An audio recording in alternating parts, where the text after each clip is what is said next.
Bienvenue à cette autre édition du Bulletin des régions, une émission produite grâce à la collaboration de 20 télévisions communautaires autonomes associées à Cogeco. Bonne émission. Alors, qu'est-ce que ça évoque pour vous, le 5-10-15? C'est un espace absolument magnifique. C'était des belles professions dans ce temps-là? J'ai fait 40 ans, madame. Non. Je vois l'homme comme un arbre parce que l'homme prend racine comme l'arbre. Avez-vous l'impression qu'il y a une relève pour ça? Est-ce qu'il y a des jeunes qui vont... pour pas que ça se perde? C'est cette année que ça vaut vraiment la peine de venir au marché public. Ça représente une belle tradition, en fait, qui est un peu un porte-bonheur pour les pêcheurs.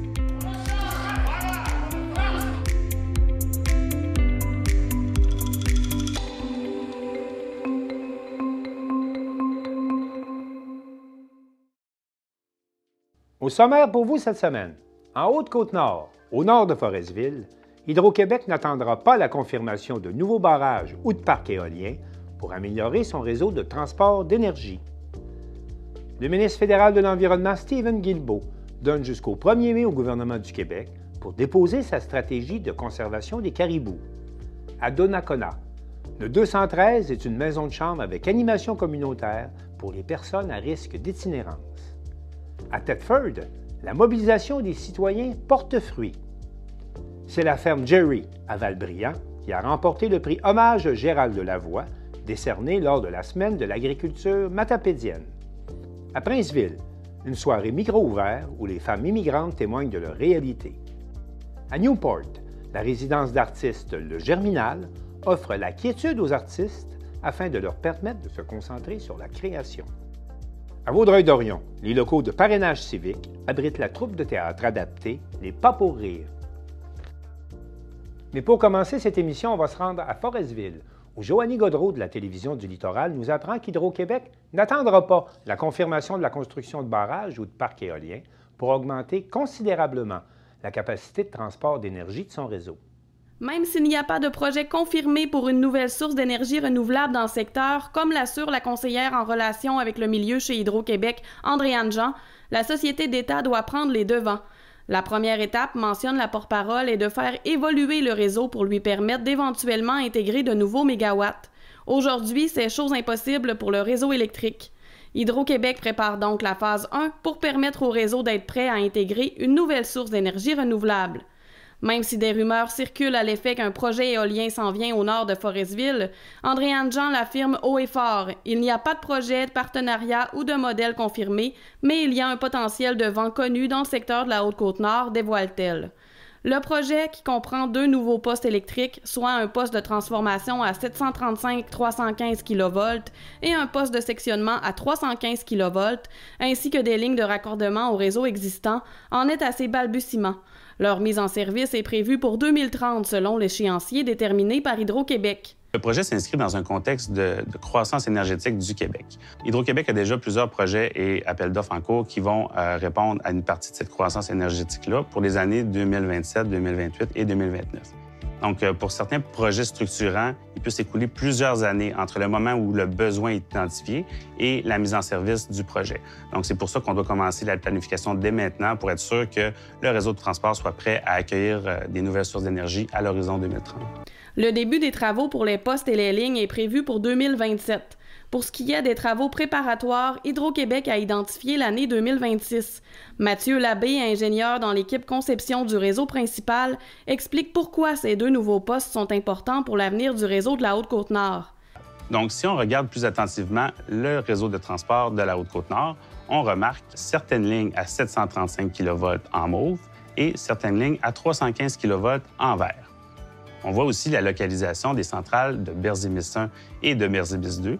La ligne en vert à l'ouest de la centrale Berzimis 1, ça représente en réalité 4 circuits de transport à 315 kV. Il y a une zone de proximité entre le réseau à 735 kV et le réseau à 315 kV. Par contre, il n'y a pas de chemin électrique entre les 2 niveaux de tension. Donc, la production des centrales Berzimis 1 et Berzimis 2 est acheminée via le réseau 315 kV seulement vers le sud. Les lignes à 315 kV qui transportent la puissance des centrales Berzimis 1 et Berzimis 2 sont à pleine capacité actuellement. Donc, l'idée est de rajouter un poste de transformation à 735 et 315 kV qui permettra à l'énergie de transiter vers le réseau à 735 kV. Depuis le lancement du projet l'an dernier, les responsables sont allés à la rencontre des organismes du milieu, soit le secteur municipal et les utilisateurs du territoire, ZEC et pourvoirie, afin de présenter le projet. On écoute Hélène Perrault, chef de projet, divulguer les étapes à venir. On lance actuellement les premières consultations sur le projet avec les communautés d'accueil, puis on va amorcer les études techniques et environnementales qui nous conduiront à aller sur le terrain pour réaliser des inventaires et des relevés afin de bien connaître le territoire.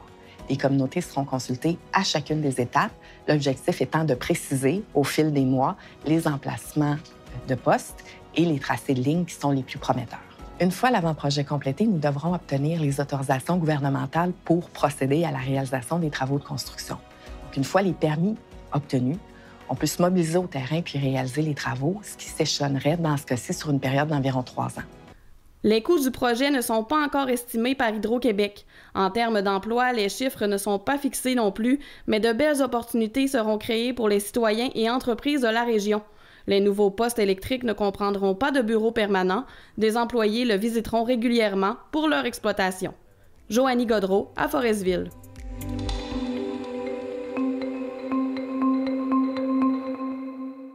Le déclin de la population de caribous est bien connu au Québec, à tel point qu'on a créé des enclos en Abitibi, en Gaspésie et dans Charlevoix pour mettre ces bêtes à l'abri de leurs prédateurs. Lydia Duchesne de TVCO a rencontré Caroline Hens, la biologiste qui veille au bien-être de ces bêtes.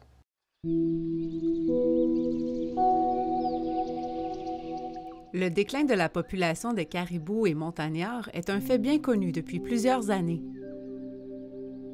Le nombre d'individus ayant atteint un seuil critique, les caribous ont été mis en enclos dans les régions de Charlevoix, de la Gaspésie et de l'Abitibi. La population affichait un fort déclin depuis déjà plusieurs années. Le dernier inventaire réalisé affichait un nombre de 17 caribous sur le territoire. Donc, c'est en mesure d'urgence que le ministère, à l'époque du ministère Forêt, Faune et Parc, a décidé de mettre cette population-là sous protection dans un enclos à l'abri des prédateurs. On a comme 2 sous-enclos vraiment plus petits qui servent à isoler des individus en cas de besoin justement pour un suivi plus serré, une observation suite à une blessure ou des individus qui seraient plus agressifs en période de rut ou qui se font tasser à l'inverse des mangeoires. On va les isoler pour leur permettre de leur apporter les soins nécessaires ou les observer. Puis on a 2 grands enclos qui servent présentement à faire une rotation de pâturage. Donc, on les change d'enclos à chaque année pour permettre à la végétation de repousser en quelque sorte un peu. Puis, tu sais, aux fesses, au sel, si on peut dire, on appelle ça des fesses, de se dégrader, puis de diminuer les risques de parasites. Depuis 2019, le gouvernement provincial repousse le dépôt d'une stratégie de protection et de rétablissement du caribou auprès du ministère de l'Environnement du Canada. Un engagement pris en 2016 pour lequel le Québec est la seule province à ne pas avoir pris d'entente avec le fédéral. En fait, c'est connu et c'est documenté scientifiquement depuis déjà plusieurs années que la principale cause du déclin des populations de caribous, c'est la perte et la fragmentation de l'habitat. Donc, la population de caribous de Charlevoix ne fait pas exception à la règle. Son habitat est fortement perturbé par la présence d'activités humaines dans l'ensemble du territoire. Via la récolte forestière, les activités d'aménagement forestier, on a modifié la structure et la composition forestière dans l'habitat du caribou, ce qui a engendré une modification du système prédateur-proie. Donc, en générant des peuplements davantage feuillus après coupe, on favorise l'orignal qui, lui, en augmentant en nombre, va avoir un impact sur le nombre de loups, le prédateur principal de l'orignal, mais également du caribou. Donc, tout ça va avoir un impact négatif sur la survie du caribou. Pour assurer la survie de l'espèce, il faudrait donc rétablir l'équilibre dans l'écosystème forestier par une régénérescence naturelle de l'habitat. Ce qui va remettre un peu à la normale cet habitat-là, c'est l'accroissement des peuplements forestiers. Donc, en diminuant la récolte forestière, les peuplements de début de succession forestière, davantage feuillus, vont laisser place aux peuplements davantage résineux, qui sont moins propices à l'orignal et par conséquent aux loups. Le ministre fédéral de l'Environnement, Stephen Guilbeault, a récemment imposé un ultimatum au ministre provincial Benoît Charette. Si une stratégie n'est pas déposée avant le 1er mai 2024, Le Canada imposera un décret de protection d'urgence qui interdira toute activité industrielle sur une partie du territoire de la province. Cela pourrait avoir des répercussions sur l'industrie forestière et le projet de parc éolien des Neiges prévu dans Charlevoix. En attendant, l'équipe de la biologiste Caroline Hintz veille au bien-être des bêtes. On a 2 gardiens à temps plein qui, eux, font partie de la CEPAC, qui sont engagés pour s'occuper quotidiennement des caribous de Charlevoix à l'enclos. Puis du côté du ministère, on est 3 biologistes, 2 techniciens de la faune à temps plein. Okay. Ça, c'est sans compter les vétérinaires, puis les autres biologistes et techniciens qui viennent en support là, le moment venu. En fait, on s'assure de répondre aux besoins des caribous comme en nature. Donc, quotidiennement, les animaux sont nourris avec un mélange de moulées, de foin, de lichen. Ils sont également abreuvés via des abreuvoirs mis à leur disposition ou bien ils ont accès à de l'eau naturelle dans des sources d'eau naturelles présentes dans l'enclos. Okay. Puis évidemment, l'enclos a été construit sous couvert forestier, donc dans leur habitat naturel également. Donc, ils ne sont pas totalement dépaysés. On a toutes sortes de façons de procéder qui limitent nos contacts directs avec les animaux. Je pense entre autres à un système de mangeoire qui fait qu'on sur rail, si je peux dire. Fait que dans le fond, on tire la mangeoire, on les nourrit, on repousse les mangeoires de l'autre côté de la clôture. Et toutes les clôtures sont munies de géotextiles opaques. Okay. Donc, en principe, les caribous ne nous voient pas. Okay. Différentes choses comme ça qui font en sorte qu'on entre le moins possible en contact avec ces animaux-là.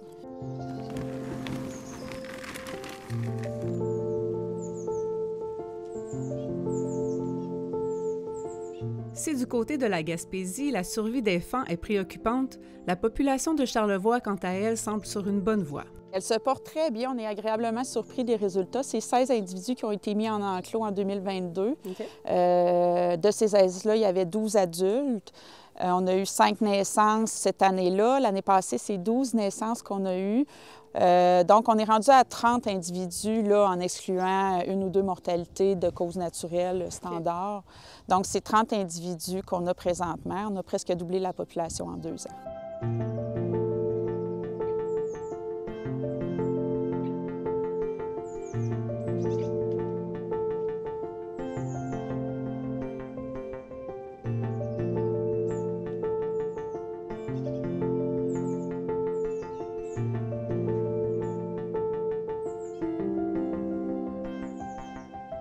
On a besoin d'avoir quelques années de données en enclos pour bien connaître, saisir le pourcentage de survie, de mortalité, d'avoir des animaux qui représentent tous les segments reproducteurs, d'être capable de pouvoir relâcher des individus puis savoir que leur survie va être bonne. Fait qu'il y a beaucoup de choses encore à établir présentement, même s'il s'agit d'une mesure temporaire.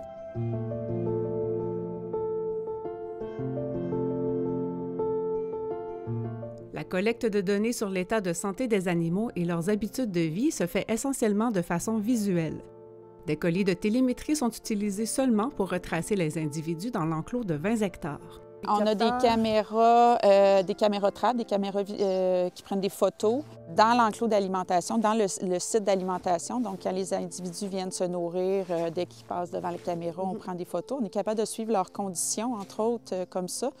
Puis on a des caches aussi, des miradors qui nous permettent de les observer en direct et de détecter rapidement s'il y a une blessure ou un état inconfortable d'un des caribous. Puis à ce moment-là, on va pouvoir lui apporter les soins nécessaires, soit par notre équipe quand c'est des soins de base, soit en collaboration avec des vétérinaires de la région qui nous donnent un bon coup de main là-dessus. Le caribou forestier, aussi appelé caribou boréal, devra sans doute rester en enclos jusqu'à ce que la population soit saine et que son habitat naturel soit régénéré et protégé. Idéalement, on va relâcher des individus qui ont déjà été en nature, donc qui connaissent l'habitat en nature également. Fort probable qu'on va viser à les remettre dans un habitat de prédilection pour eux, leur habitat d'hiver qu'on connaît très bien dans le parc des Grands Jardins, qui a une bonne source de nourriture de lichen terrestre, entre autres. Donc, on va prendre les moyens pour diminuer cette habituation-là, assurément, avant de les relâcher.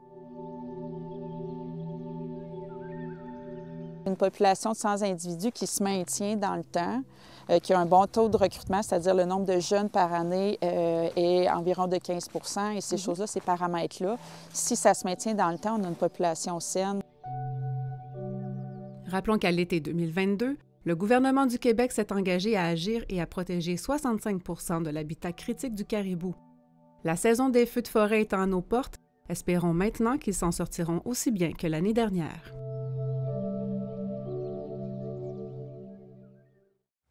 À Donnacona, l'organisme Le 213 offre non seulement un abri aux personnes en situation d'itinérance, mais également un soutien de différents intervenants du milieu. Un reportage de Charles Laviolette de CJSR.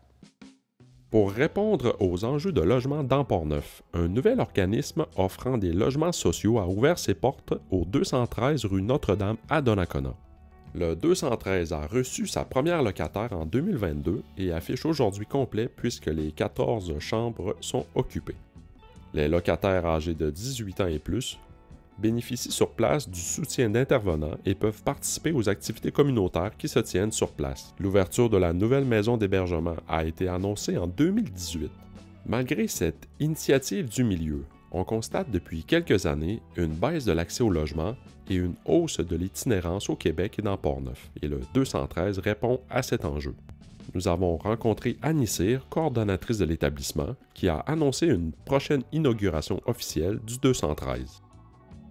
Le 213, c'est une maison de chambre avec animation communautaire pour les personnes qui sont à risque d'itinérance. Il y a 14 chambres au 213. Le bâtiment contient 14 chambres complètes, c'est-à-dire la chambre meublée ainsi qu'une salle de bain complète, bain-douche. Les gens qui habitent au 213, ils habitent sur 2 étages, en fait, qui contiennent 7 chambres chacune, avec chacun une cuisine aussi, où au quotidien, ils peuvent se cuisiner leur repas. Au rez-de-chaussée du 213, il y a une très grande cuisine où se tiennent des cuisines collectives. Il y a aussi une grande salle multifonctionnelle où il y a plusieurs organismes de la région et de la région de Québec qui viennent y tenir leurs activités.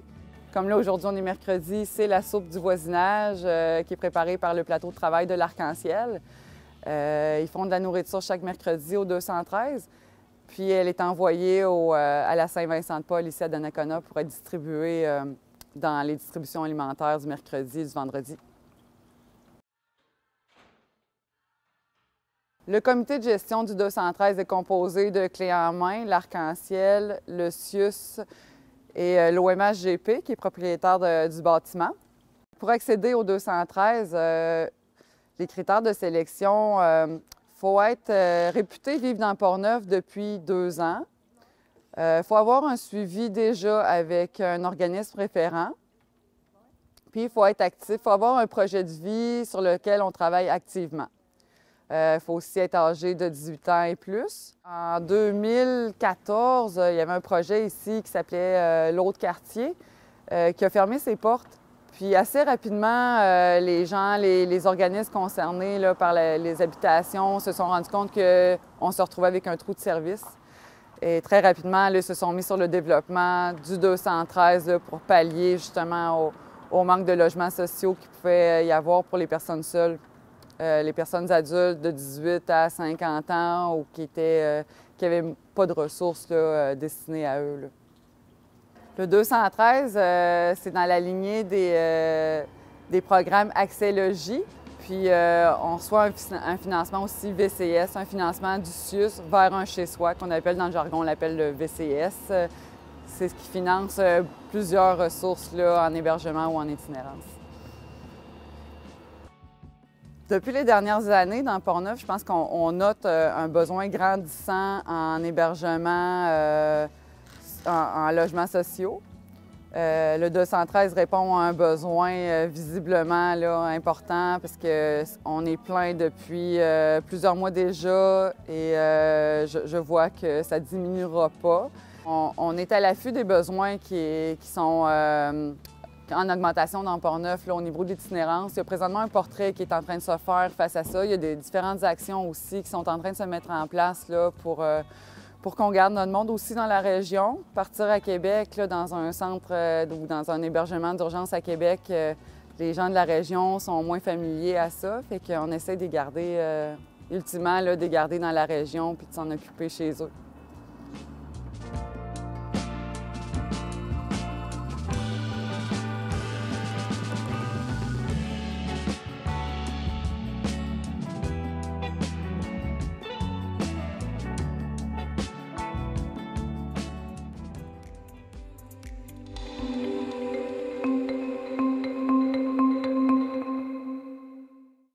Je rejoins maintenant Geneviève Cyr de la télévision régionale des Appalaches pour parler des actualités dans sa région. Geneviève, bonjour.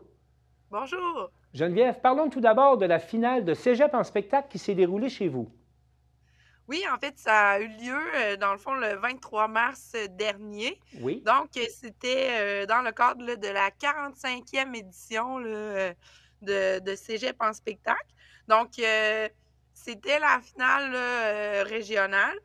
Puis, au terme de cette soirée, là, qui a été bien sûr chargée en émotions là, pour tous les jeunes qui ont participé, oui. C'est la musicienne Kate Clayson du Cégep Garneau et le musicien Joe Landry qui ont été, dans le fond, nominés, là, qui vont poursuivre là, pour le 27 avril prochain à Rimouski, là, qui est la prochaine étape, là, dans le fond, l'étape ultime là, de ce prestigieux concours pour les jeunes, là, qui est entre autres organisé là, par le RIASC, là, mais avec aussi la collaboration de Québecor et de Desjardins. Vous Puis, aviez... ce qui est bien, je trouve...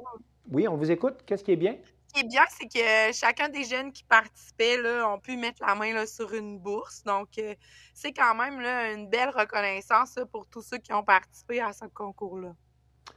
Vous parliez justement d'une finale dite nationale là, qui va se dérouler plus tard dans l'année, mais vous également, de votre côté, vous allez accueillir la finale pan-québécoise de secondaire en spectacle, qui est comme les jeunes un peu plus jeunes là, qui participent à ce genre de spectacle.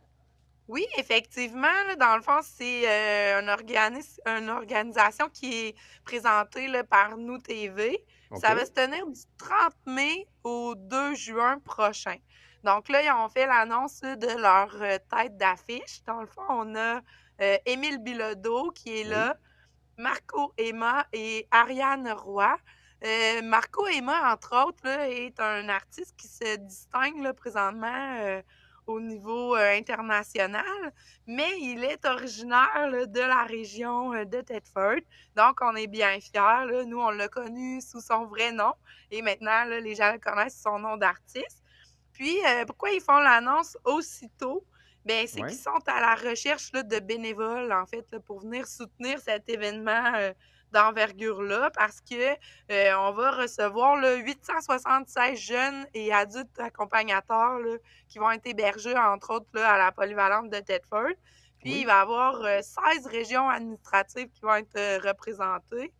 Donc, c'est quand même beaucoup de gens là, qui vont venir découvrir notre coin de pays là, durant cette période-là. Geneviève, si on veut se porter bénévole, se porter volontaire pour faire du bénévolat lors de cette activité, on fait quoi?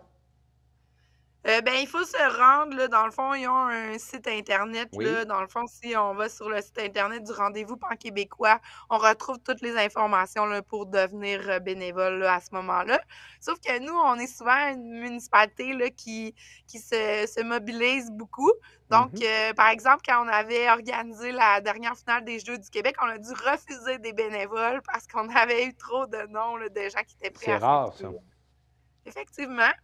Puis, ce que je trouve bien dans ces deux rendez-vous-là, c'est que ça permet d'un peu redorer l'image de notre région. Donc, on a souvent été vu comme une région minière, mais à cause de toutes les implications des dirigeants, bien, on peut maintenant se qualifier là, de région culturelle. Là. Et avec ce qui s'en vient au cégep de Thetford, vous allez pouvoir également vous qualifier de région très sportive, je pense. Effectivement, dans le fond, c'est qu'il y a un nouveau complexe sportif qui va être construit, là, dans le fond, à même le cégep de Thetford. Ce qui est bien, c'est que en fait, on avait 2 fois eu des refus quand il avait fait des demandes là, de subventions pour la construction. Donc, on en est à notre 3e essai, là, et cette fois, ça va fonctionner. C'est quand même un projet d'envergure, là. Dans le fond, il va y avoir dans ce complexe sportif intérieur-là une surface de gazon synthétique, où on va pouvoir pratiquer des activités comme le football, le soccer, l'ultimate frisbee, le baseball, le golf, la marche. Mais on va également retrouver là, une palestre pour la gymnastique, le cheerleading et les arts du cirque, ainsi qu'une salle de musculation, une surface de deck hockey et bien sûr là, les vestiaires et douches et aires de service nécessaires. Fait que c'est vraiment un très, très gros projet. Est-ce qu'on sait à combien est évaluée la construction de ce centre sportif? Oui, à un montant de 13,7 millions de dollars. Fait que c'est un investissement majeur, mais c'est grâce là, à l'obtention de subventions qui ont été capables. Mais bien sûr, là, il y a eu des fonds du milieu qui ont dû être investis. Est-ce qu'on sait à quel moment devrait partir le chantier, puis à quel moment ça devrait être livré, ce nouveau centre sportif? En fait, les travaux doivent débuter aussitôt qu'en juin 2024 et ils espèrent une ouverture là, en septembre 2025. Toujours dans le domaine du sport, là, le Mont Atistoc a remporté un 100 000 là, dans le cadre d'une compétition au sommet. Pouvez-vous nous expliquer un peu qu'est-ce qu'il y en est? Oui, bien, dans le fond, c'est au sommet avec Mackenzie, dans le fond, qui est un concours pan-canadien qui est organisé, dans le fond, où les gens doivent soumettre un projet et on doit aller voter, dans le fond, pour notre mont favori. Donc, nous, je ne sais pas si historiquement vous avez déjà entendu parler d'Hockeyville, mais on avait déjà eu une espèce de saga où nos votes n'avaient pas été comptabilisés dans Hockeyville. Fait qu'on a décidé de se lancer cette fois-là dans le concours du Mont Mackenzie.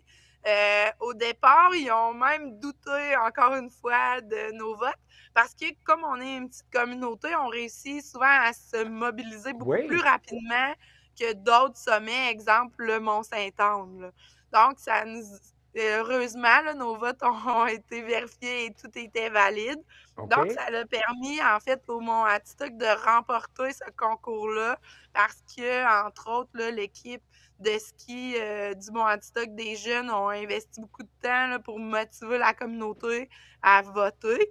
Donc, on a eu la bonne nouvelle, là, dans le fond, qu'on avait obtenu 100 000 Dans le fond, ce 100 000 $-là... C'est un bon montant, 100 000 Effectivement. Ça va être utilisé là, pour la construction d'une structure multifonctionnelle à l'arrivée des pistes. Puis, ça va aussi servir à la réalisation de travaux pour viser à diminuer la quantité d'eau utilisée lors de l'enneigement de la piste à Bossu. Ils vont peut-être aussi utiliser une partie de ces fonds-là pour faire approuver un nouveau concept de piquets de ski qui sont fabriqués à partir de bouteilles d'eau recyclées. Donc, ça a été développé, dans le fond, par un employé du cégep de Thetford qui travaille là, dans le secteur là, de la plasturgie. Donc, ils sont actuellement là, en phase de test. Mais peut-être qu'il pourrait être utilisé là, lors de nos compétitions et qui sait, peut-être un jour, vous pourrez vous procurer ces piquets qui seront à vendre. Souhaitons-le. En terminant, Geneviève, j'aimerais que vous m'expliquiez quelque chose. Que ce soit pour la mobilisation que vous faites pour accueillir des jeunes de partout dans le cadre de la finale de secondaire en spectacle, ou encore la mobilisation que vous venez de faire pour remporter 100 000 $ dans le cadre d'un défi qui s'adressait aux communautés. Comment on explique cette capacité de mobilisation chez vous? Bien, peut-être parce que ça vient de notre historique, là, dans le fond. Si on retourne dans le passé, nous, on était une ville mono-industrielle qui devait vivre de l'amiante. C'est quand il y a eu la fermeture des mines, bien nécessairement que les dirigeants en place puis les acteurs du milieu ont dû insuffler là, cette motivation-là pour arriver à diversifier, entre autres, notre économie. Ce qui fait qu'aujourd'hui, on retrouve beaucoup de PME dans notre région. Fait que peut-être que c'est historiquement de là que je pourrais trouver une explication à te donner pour voir pourquoi on est une communauté aussi mobilisée. Bien, là-dessus, Geneviève Cyr, merci beaucoup pour cette tournée de cette région chez vous, bien mobilisée, et au plaisir de se parler à nouveau. Merci de l'invitation.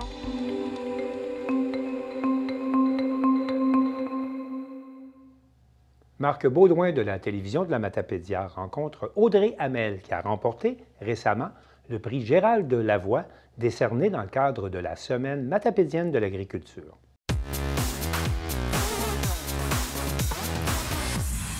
Lors de la semaine de l'agriculture matapédienne, elle s'est vue remettre le prix hommage Gérald Lavoie, un prix qui ne souligne pas seulement les réalisations, mais aussi la personnalité.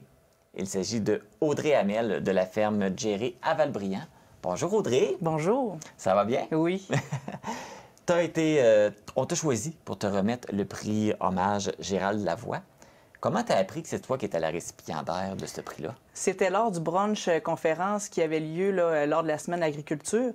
Dans le fond, je m'y attendais pas du tout. C'est divulgué lors de cette journée-là.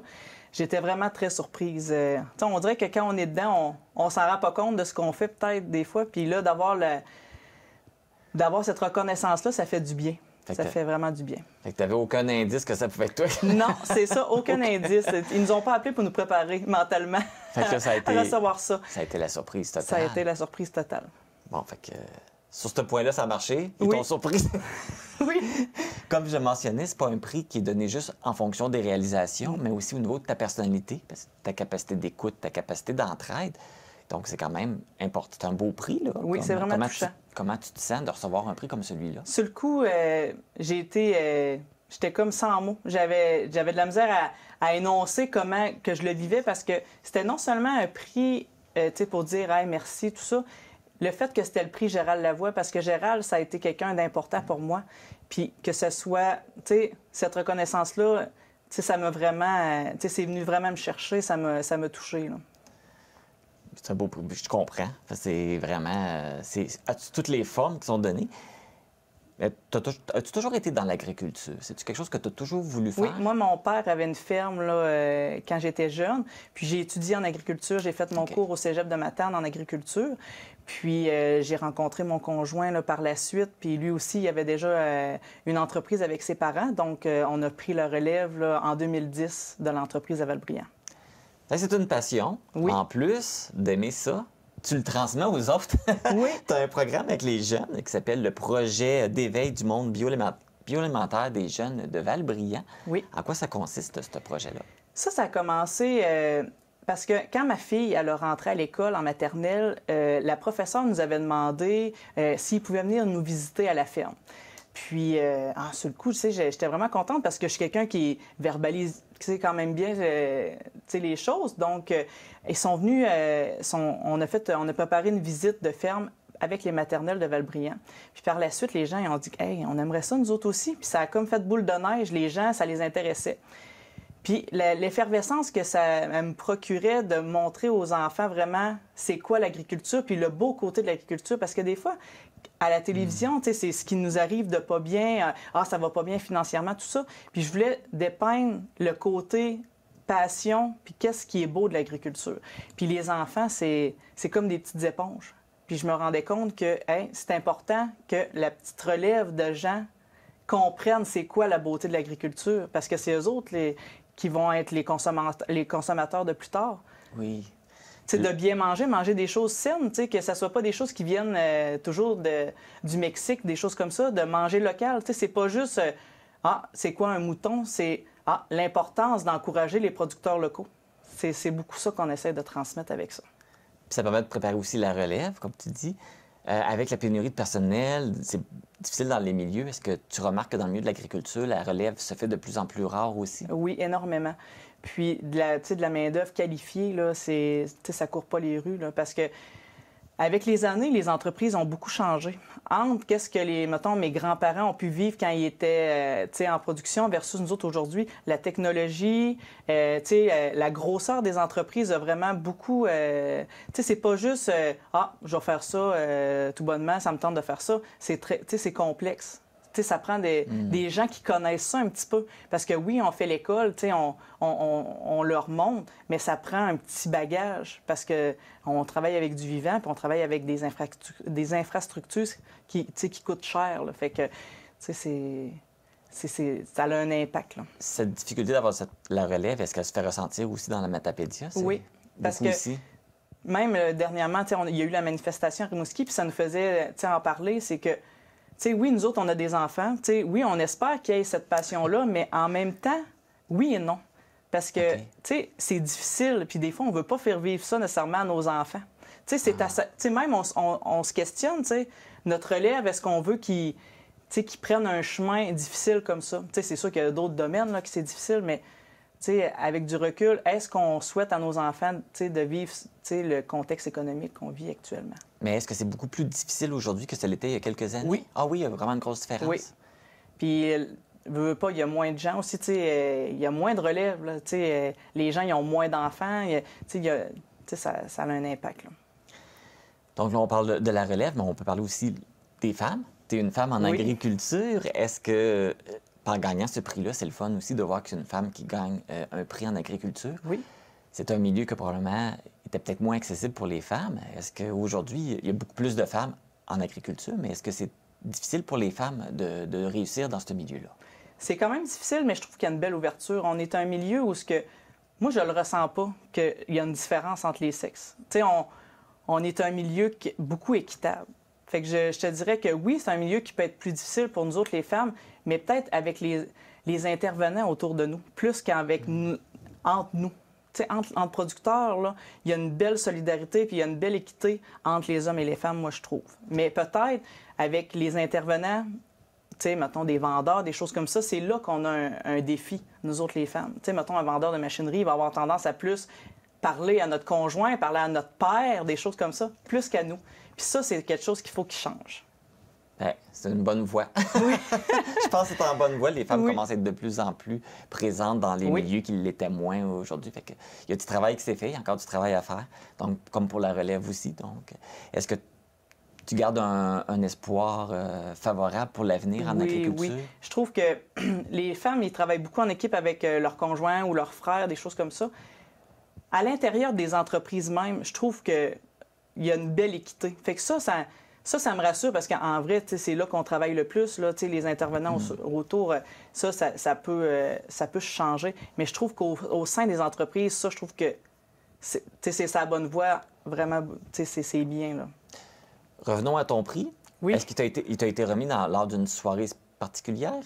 Le prix, c'était lors du brunch conférence. Okay. Où dans la semaine de l'agriculture, ils font toujours un brunch. Okay. Puis ça permet de se revoir aussi, parce que dans le milieu agricole, oui, on a des activités, mais pour parler de ce qui nous... Là, c'est vraiment un événement pour ça, là, échanger. Fait que c'est là qu'ils t'ont remis ton prix. Ah, OK, t'as appris que t'avais le prix puis te l'ont remis en même temps. Oui, c'est ça. Tout en même temps. Ils sont dit tant qu'à la surprendre. Oui, tant qu'à la surprendre, c'était tout en même temps. Bien, Audrey Hamel, merci beaucoup d'avoir accepté notre invitation. Ça fait plaisir. Puis, encore une fois, félicitations. C'est un beau prix. On est bien contents que tu l'aies reçu. Puis tout le travail que tu fais, autant pour toi que pour la relève, préparer les jeunes que tu fais à l'école. Oui, merci beaucoup.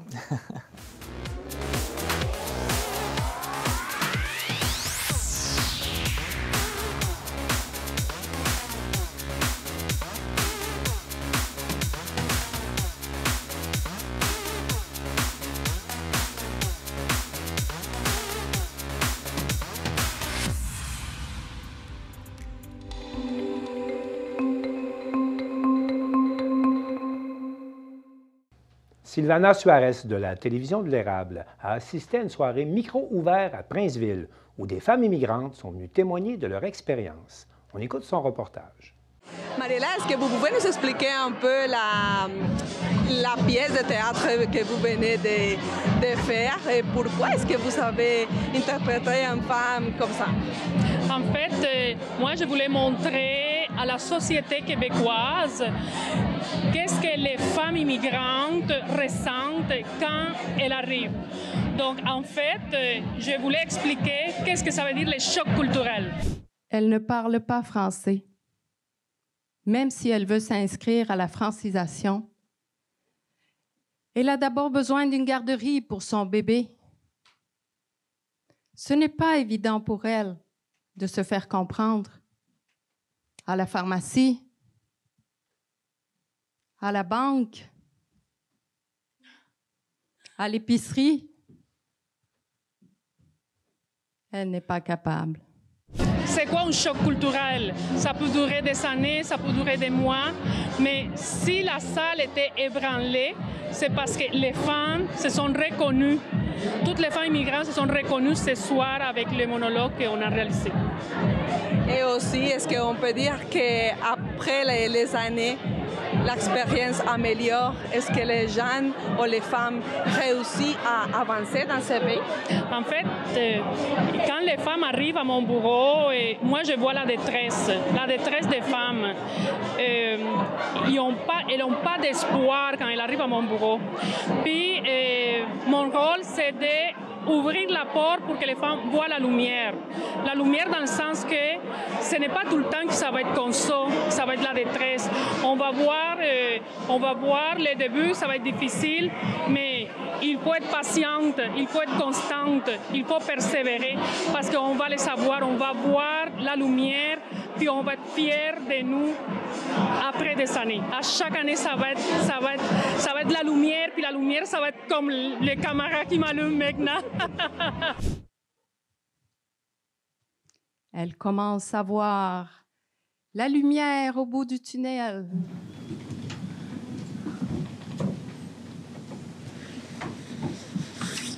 Mariela, et comment est-ce que vous vous êtes inspirée pour faire le personnage? Et rappelez-vous que moi, je travaille avec les femmes qui sont victimes de violences conjugales. Puis, je pourrais vous avouer quelque chose. Quand je suis arrivée ici, je vivais des frustrations par rapport à mes études, par rapport à mon diplôme, par rapport à la reconnaissance des études. Elle marche vers l'avant, en croyant que tout est possible et fière de sa profession. Mais ce qu'elle ne savait pas, c'est qu'elle ne peut pas l'exercer. Pas encore. Donc, en fait, ce soir, j'ai fait ce que j'ai vécu. Donc, c'était ça ma vie au début. Puis je suis sûre que toi, tu te reconnais, puis plusieurs femmes se sont reconnues. Parce que je me suis inspirée de moi-même, de ma propre réalité, de mon propre choc culturel. J'adore ma profession d'enseignante. Mais j'adore par-dessus tout l'implication que je fais dans mon école, c'est-à-dire j'accompagne donc des expériences humanitaires. Depuis 2008, tout d'abord avec le Guatemala. Le rôle des enfants, nos nouveaux arrivants ont un énorme défi de la langue. S'adapter à une nouvelle culture. Alors, avec Découvre ton monde, on tente de créer des liens non seulement entre les diverses cultures, mais également avec nos élèves de souche québécoise. Et donc, on fait appel à, par exemple, Top Secret.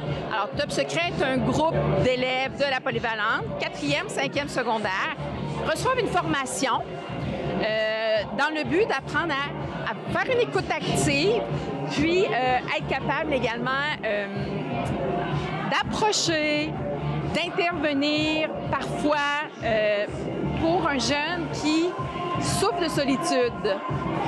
Il y a le groupement également Jeunesse sans frontières qui, eux, vivent des expériences à l'étranger, Guatemala, Pérou, et comme ils ont un contact déjà, une expérience à l'étranger, quand ils reviennent, ils ont soif de s'investir, de continuer à connaître d'autres cultures.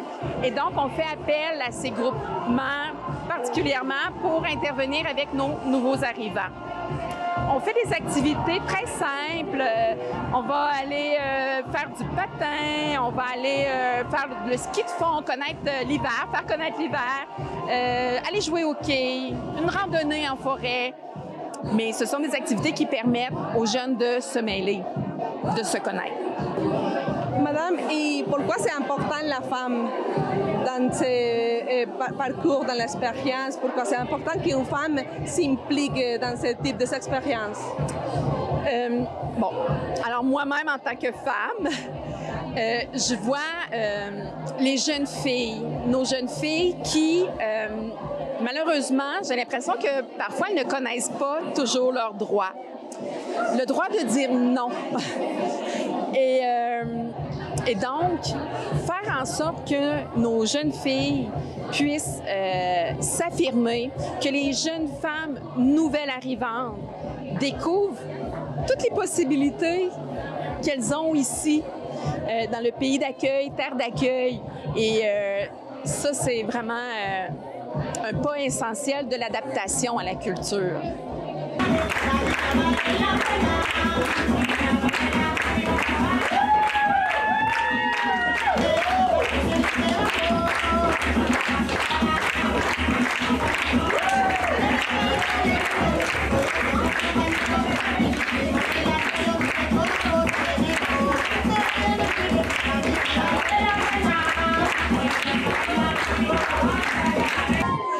Porque ça a été important de montrer un peu la danse de votre pays.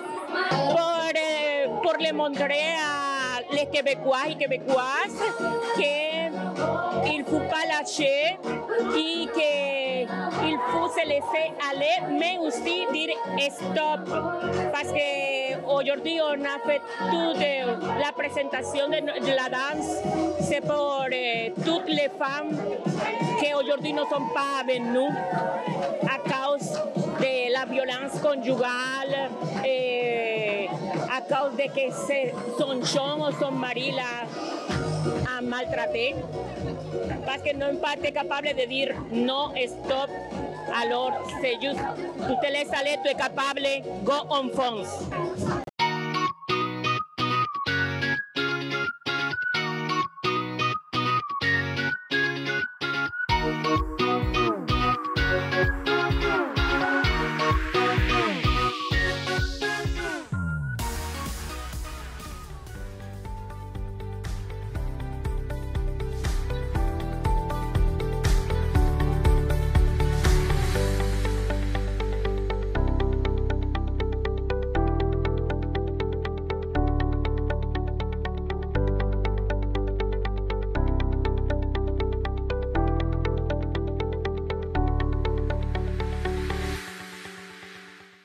Jean-Denis Laperrière de la télévision du Rocher-Percé s'est rendu à Newport visiter la résidence d'artistes Le Germinal, un lieu de quiétude où les artistes peuvent se concentrer sur leur création.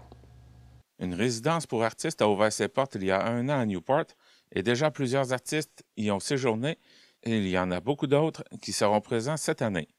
On tient aussi des événements de toutes sortes. Nous allons à la rencontre de Sean Grenier, propriétaire du Germinal. Sean Grenier, merci beaucoup de m'accueillir ici au Germinal à Newport. Donc, qu'est-ce que c'est le Germinal? Merci d'être venu. Le Germinal, c'est une résidence d'artistes. C'est quoi une résidence d'artistes? En fait, c'est un endroit où des artistes d'ici ou d'ailleurs peuvent séjourner pendant quelques jours, quelques semaines, même quelques mois, pour vraiment se concentrer sur la création. Donc, à quoi ça peut ressembler, se concentrer sur la création? Mais ça peut faire de la recherche, ça peut être de s'intégrer dans la communauté puis essayer de voir comment que cette communauté-là peut influencer la création ou de juste tout simplement créer. Fait qu'on a des artistes qui viennent de l'extérieur, on a des artistes qui sont venus de Montréal, de la ville, on a des artistes qui sont venus des États-Unis, puis là, on a des artistes qui viennent même de la MRC Rocher-Percé. Parce que ça fait pas longtemps, pareil, que vous avez ouvert en tout cas, la maison, là. Ouais. Ça fait combien de temps? Là, ça fait 3 ans qu'on est en Gaspésie. On a acheté la maison il y a 3 ans, mais ça fait juste 1 an qu'on a des activités. Donc, il y a environ 1 an, on a eu la première activité qu'on a eue. Le premier résident, c'était Philémon Simon, qui est un chanteur. Il est venu ici, il a donné un show, il a travaillé sur son prochain album, ici à Newport. Là, puis il a même fait un vidéoclip à Pabo que j'ai fait avec lui. Fait que, non, il est venu ici pendant environ 3 mois. Là, fait qu'il y a vraiment eu du fun. Puis c'est vraiment là que ça a commencé. Après, on a eu une autrice, Alexandra Tremblay, qui travaille sur son livre. Puis après, on a eu Soubi, qui est une artiste palestinienne qui vient des États-Unis, qui a fait une expo ici. Là. Donc, c'est pas juste pour des artistes en art visuel, comme on peut voir sur les images qui sont en arrière.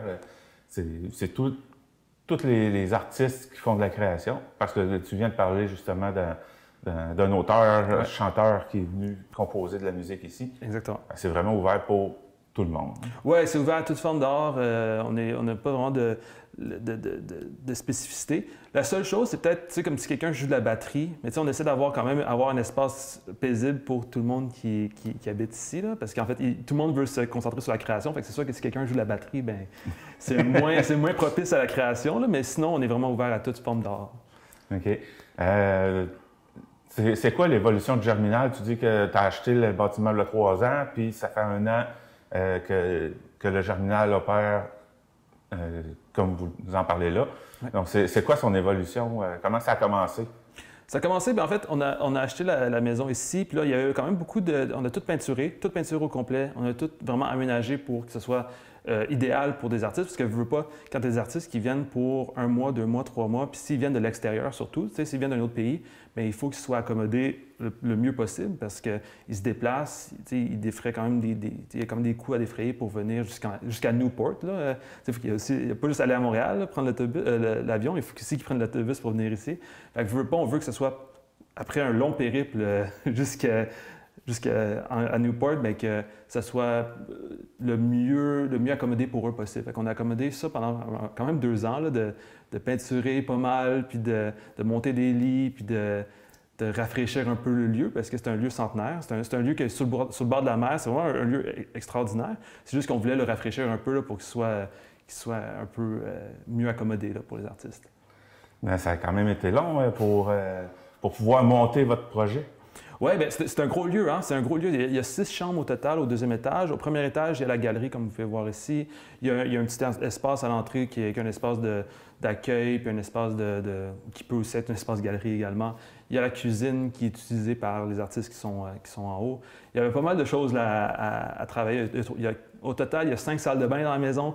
Fait qu'il y a beaucoup de choses à rafraîchir. Là. Il y avait beaucoup de choses à rafraîchir, mais là, on est correct. Là.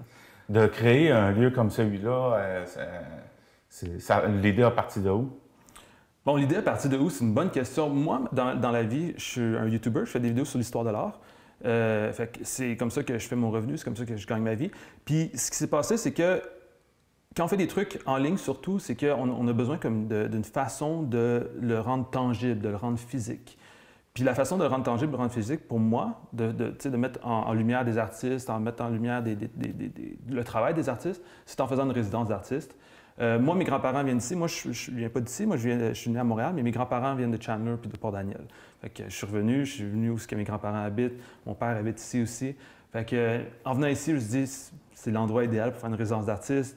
Il y avait cette maison-là ici qui était disponible, fait sur le bord de la mer, avec le cachet patrimonial incroyable. Donc, on a décidé de venir ici. C'est quoi que... Tu dis que ça permet aux artistes de venir créer tout ça. Entre un artiste qui serait chez eux et qui déciderait de venir ici, on pourrait dire, c'est quoi l'avantage que ça offre de venir dans un endroit comme celui-là plutôt que d'être chez soi pour l'artiste? C'est intéressant comme question parce que ça va vraiment différer d'artiste en artiste. Bon, cet été, j'ai comme 14 artistes qui viennent. Là. Juste pour l'été, on a quand même un été quand même assez chargé.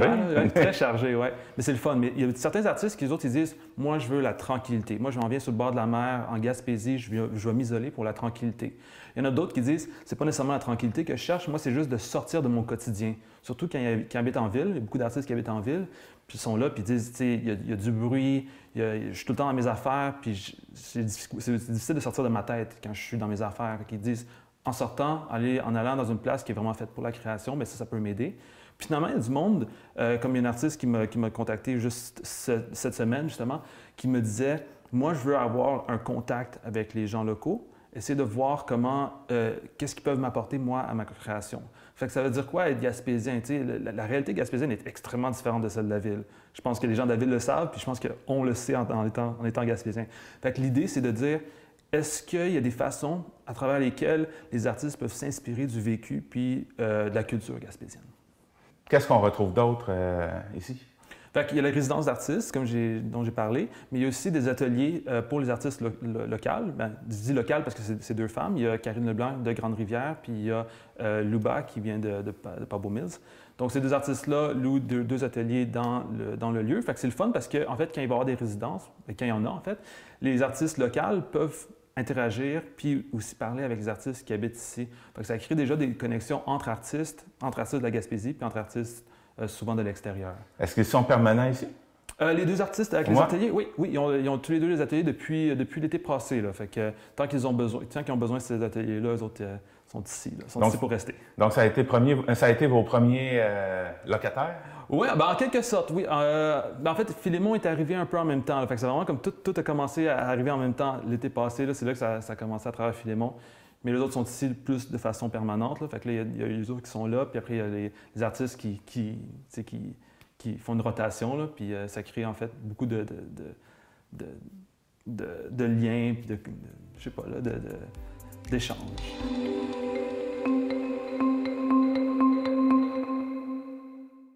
Chantal Bédard de C'est sûr.tv nous présente une expérience unique de théâtre à Vaudreuil-Dorion, où des adultes souffrant de déficience intellectuelle ou de troubles de l'autisme préparent une pièce de théâtre.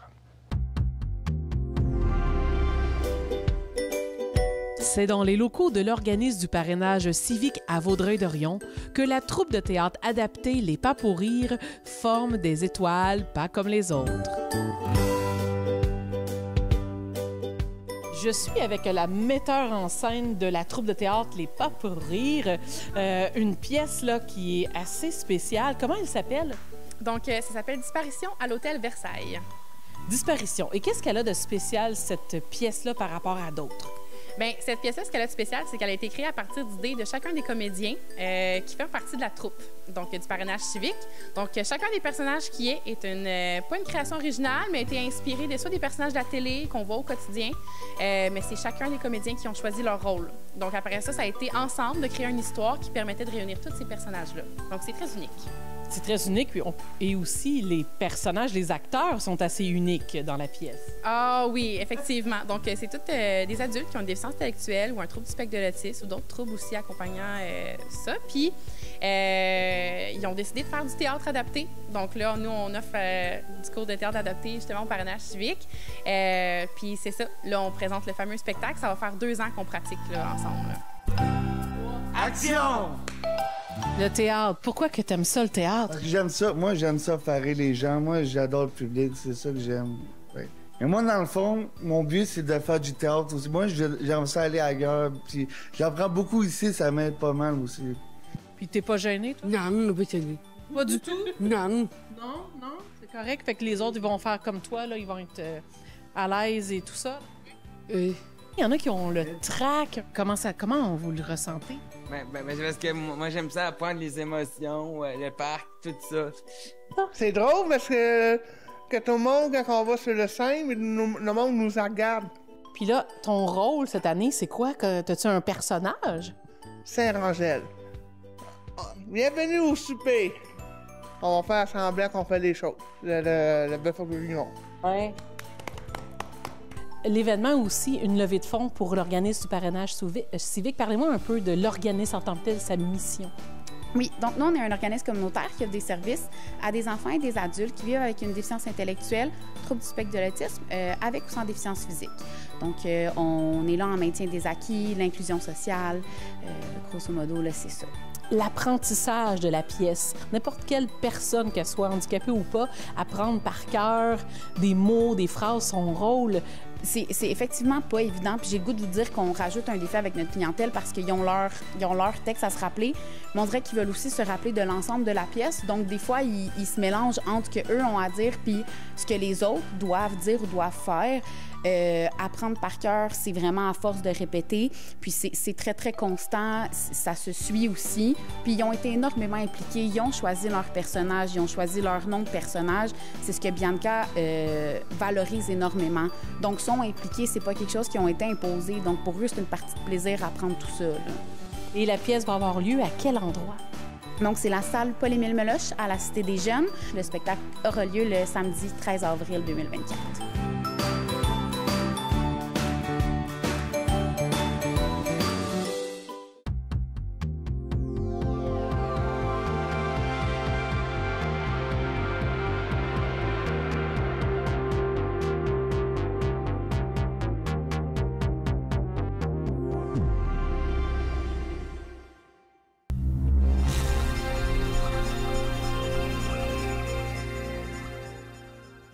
C'est tout pour le Bulletin des régions cette semaine. J'espère que ça vous a plu. Je remercie toutes les stations de télévision participantes et je vous dis à la prochaine.